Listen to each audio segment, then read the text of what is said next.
हरे कृष्णा। श्री प्रभुपाद की जय। श्रीमद् भगवद गीता अध्याय 3 श्लोक नंबर 29।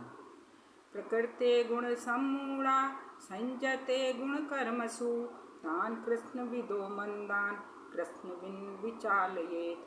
माया के गुणों से मोहग्रस्त होने पर अज्ञानी पुरुष पूर्णतया भौतिक कार्यों में संलग्न रहकर उनमें आसक्त हो जाते हैं। यद्यपि उनके ये कार्य उनमें ज्ञानाभाव के कारण अधम होते हैं, किंतु ज्ञानी को चाहिए कि उन्हें विचलित ना करे।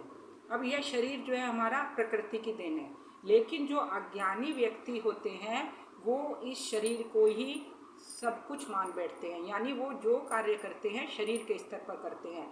वो शरीर के प्रति इतने ज़्यादा आसक्त हो जाते हैं कि वो जो शरीर के लिए ही वो जो भी कार्य करना है वो शरीर के लिए करते हैं।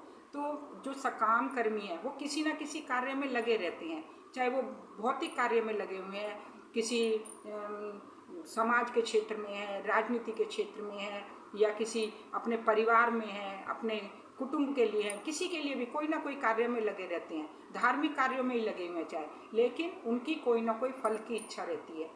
तो भगवान यहाँ बोल रहे हैं कि जो चाहे किसी इन कार्यों में व्यस्त है, लगे हुए हैं, तो जो भक्त होते हैं, जो कृष्ण भावनाभावित हैं, इनको डिस्टर्ब नहीं करना चाहिए अज्ञानी को, क्योंकि वो कुछ ना कुछ तो कर ही रहे हैं ना, चाहे वो अज्ञानता में ही है।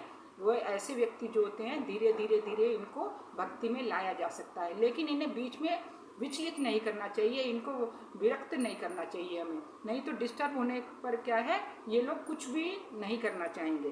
तो आगे भगवान बोल रहे हैं कि जो कृष्ण भावनावाद व्यक्ति है, जो भक्त है, वो सब समय कार्य क्या करता है, भगवान को प्रसन्न करना। उनका उद्देश्य रहता है कि भगवान को कैसे प्रसन्न किया है। लेकिन जो अज्ञानता में रहता है, जो मोहग्रस्त रहता है, जो भौतिक वस्तु के प्रति अत्यधिक आसक्त रहता है, वो शरीर को आत्मा मान बैठता है, और शरीर के जो संबंधी हैं उनको बंधु मान बैठता है, और जन्मभूमि को, जो जन्मभूमि है उसको ही पूजा का क्षेत्र मान बैठता है। और धार्मिक जो औपचारिकताएं हैं, जो भी वो धार्मिक औपचारिकताएं होती हैं, उनको एकमात्र गोल समझता है कि ये ही मेरा एकमात्र लक्ष्य है, इसलिए वो सब समय इससे संबंधित कार्य करता है। लेकिन जो कृष्ण भावनावत जो भक्ति में लगे हैं, उनको चाहिए कि वो उनके पास में क्योंकि जो भक्त होता है बहुत ही दयालु होता है, कृपालु होता है। वो सोचता है कि जिस तरह से मैं भक्ति में आ गया हूँ, मुझे भगवान का ज्ञान हो गया है,